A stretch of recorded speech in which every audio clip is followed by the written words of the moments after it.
Students, চলে এসেছি তোমাদের সামনে আমার আজকের নতুন ভিডিও নিয়ে। আমার আজকের ভিডিও মূলত 2022 সালে যারা আইসিএসসি দিতে চলেছ তাদের জন্য, তোমাদের যে সেকেন্ড সেমিস্টার এসে গেছে তার জন্য আজকের ভিডিও অত্যন্ত গুরুত্বপূর্ণ।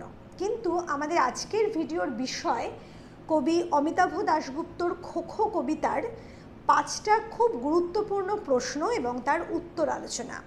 কিন্তু এই যে বললাম খুব গুরুত্বপূর্ণ প্রশ্ন এবং উত্তর, ঠিক সেই কারণেই খো-খো কবিতাটা যে কোনো ছাত্রছাত্রীর যে কোনো বোর্ডের ক্ষেত্রে যদি তোমাদের পাঠ্য বিষয় হয় তাহলে তোমরা যে কোনো সময়ে এই ভিডিওটা তোমাদের গুরুত্বপূর্ণ ভিডিও বলেই ধরে নিতে পারো।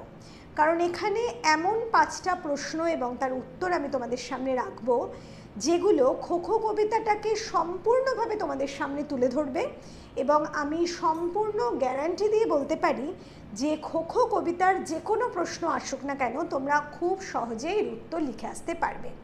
তাহলে চলো আমরা আজকে শুরু করি আমাদের আজকের ভিডিওর বিষয় খো-খো কবিতার 5টা খুব গুরুত্বপূর্ণ প্রশ্ন এবং তার উত্তর।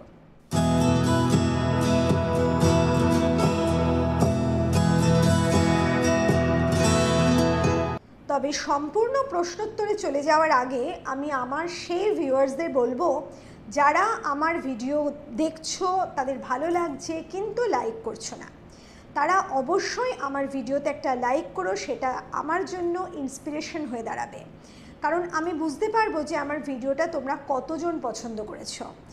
আর অবশ্যই ভালো লাগলে ভিডিওটা শেয়ার করতে ভুলো না। আর সাবস্ক্রিপশন তো খুব জরুরি একটা বিষয়, কারণ তা না হলে তোমরা আমার প্রত্যেকটা ভিডিওর নোটিফিকেশান সঠিক টাইমে পাবে না। তাহলে চলো এবার আমরা শুরু করি আমাদের আজকের প্রশ্নোত্তর। শুরু করছি আমাদের প্রথম প্রশ্ন, মায়ের সঙ্গে ঠোঙা বানায়, কে ঠোঙা বানায়? তার পরিবারের পরিচয় দাও। প্রথম প্রশ্নের জন্য 1 এবং দ্বিতীয় প্রশ্নের জন্য 2। কে ঠোঙা বানায়? কবি অমিতাভ দাশগুপ্ত রচিত খো-খো কবিতার সেই খেলুড়ে মেয়েটি এখানে ঠোঙা বানায়।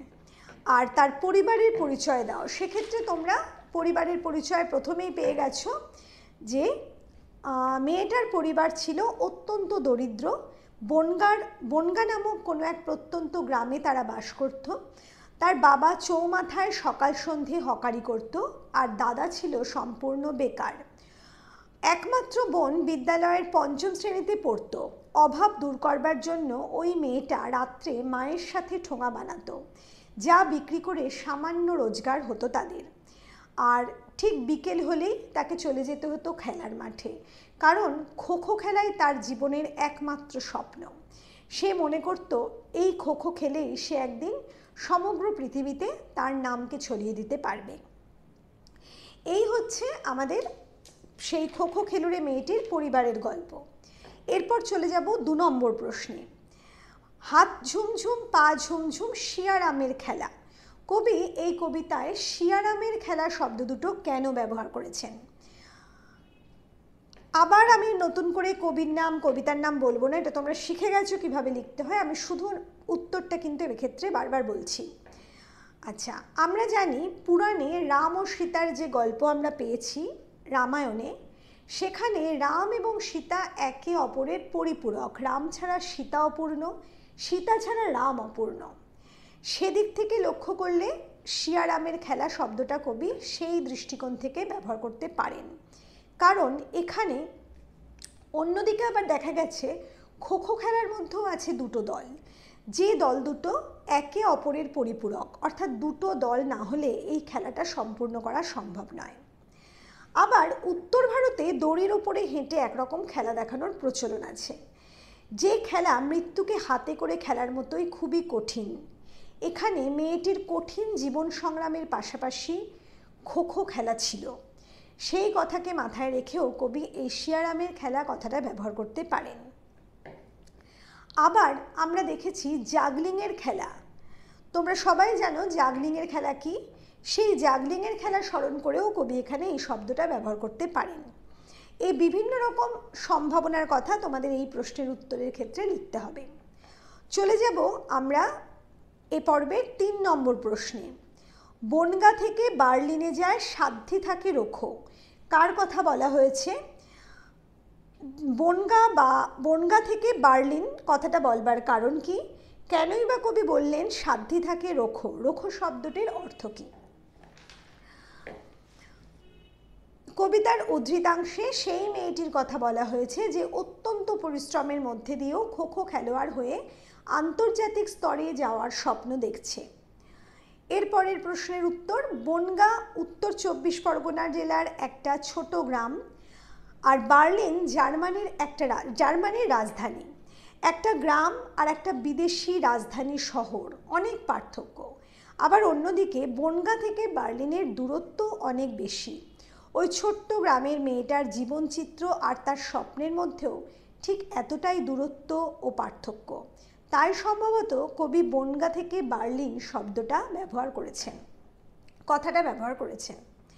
পরবর্তী প্রশ্ন, মেয়েটা যতই দরিদ্র হোক, যতই তার সাধ্য আর সাধের মধ্যে আকাশ পাতাল দূরত্ব থাকুক না কেন, তার একান্ত চেষ্টা ও মনের জোর এতই প্রবল ছিল যে খিদেতে পেটের নাড়িভুড়ি ছিঁড়ে আসতো, হাত পা ঝুমঝুম করতো, কিন্তু তবুও মেয়েটা তার অনুশীলন বন্ধ করতো না। তাই তার এই প্রচেষ্টাকে রোখে এমন সাধ্য কারো ছিল না বলে কবি মনে করেছেন। তাই কবি বলেছেন সাধ্যি থাকে রোখো। আর রোখো শব্দটির অর্থ আটকাও অথবা বাধা দাও। চলে যাব পরবর্তী প্রশ্নে। তাকে নিয়ে দেশ শুদ্ধ আম জনতার বড়াই। কাকে নিয়ে আম জনতার বড়াই? বড়াই শব্দের অর্থ কি? আমজনতা বলতে কি বোঝো? কেন তাকে নিয়ে আমজনতার বড়াই? প্রথম প্রশ্ন, কাকে নিয়ে আমজনতার বড়াই? খো খো খেলুড়ে দরিদ্র মেয়েটিকে নিয়ে আমজনতার বড়াই। বড়াই শব্দটির অর্থ হলো অহংকার। আমজনতা শব্দের অর্থ হলো দেশের সাধারণ মানুষ। এই কবিতায় এই খেলুড়ে মেয়েটি গ্রামের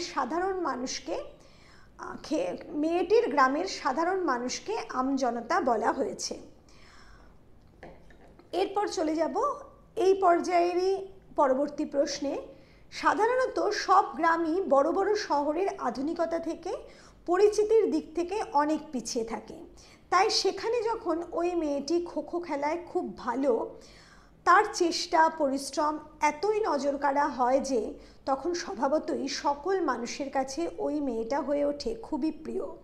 তখন মেয়েটির মতো তারাও স্বপ্ন দেখে ওই ছোট গ্রাম থেকে মেয়েটা চলে যাক আন্তর্জাতিক স্তরে, সারা পৃথিবীতে মেয়েটার নাম ছড়িয়ে পড়ুক, সেই সঙ্গে তাদের গ্রামের নামটাও ছড়িয়ে পড়বে সমগ্র বিশ্বে। তাই আজ মেয়েটাকে নিয়ে তারাও বড়াই করে। সে একদিন তার পরিশ্রমের মূল্য নিশ্চয়ই পাবে এবং উজ্জ্বল করবে তাদের গ্রামের নাম। চলে যাব এই পর্যায়ের শেষ প্রশ্নে। বালিকা তবু উজান ভরা স্বপ্ন করে চুরি। উজান ভরা ও স্বপ্ন চুরি, এই কথা দুটোর তাৎপর্য ব্যাখ্যা করো। মেয়েটা কিভাবে ওই স্বপ্নকে চুরি করছে তা কবিতা অনুসারে বিশ্লেষণ করো।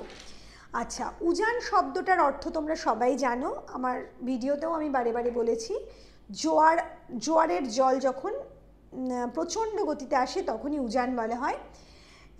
স্রোতের দিকে প্রচণ্ড গতিতে চলার অর্থেই এখানে শব্দটা ব্যবহার করা হয়েছে।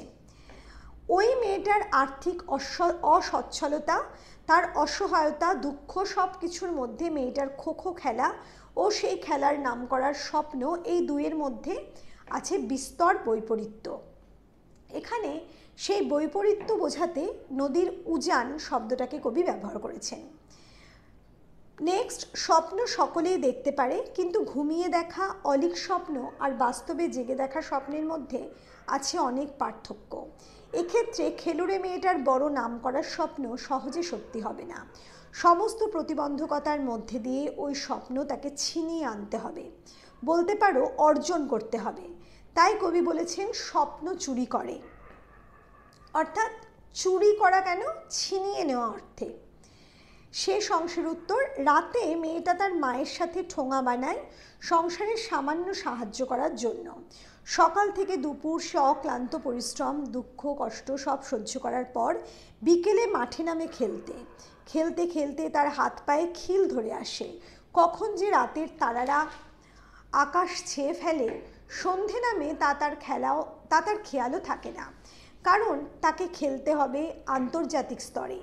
গ্রামের ঘরে ঘরে রান্নার কাজ শুরু হয়ে যায়, সেখান থেকে গরম ভাতের গন্ধ এসে লাগে মেয়েটার নাকে।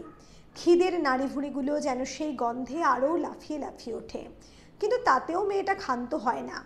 সংসারের দারিদ্রতা, অক্লান্ত পরিশ্রম, ছোট গ্রামের অশিক্ষিত মেয়ে হওয়া, এই সকল প্রতিবন্ধকতা একদিকে রেখে তার চেষ্টা ও অধ্যাবসায় তাকে নিয়ে চলে তার স্বপ্নের দিকে।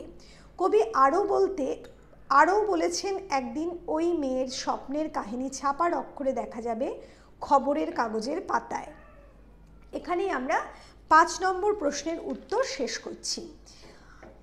তাহলে আমি আবার বলছি, তোমরা অবশ্যই খোখো কবিতার এক্সপ্লেনেশন ভিডিওটা খুব ভালো করে দেখবে।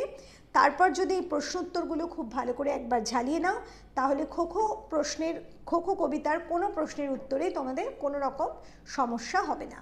তাহলে আমার আজকের ভিডিও আমি এখানেই শেষ করছি। খুব ভালো থেকো।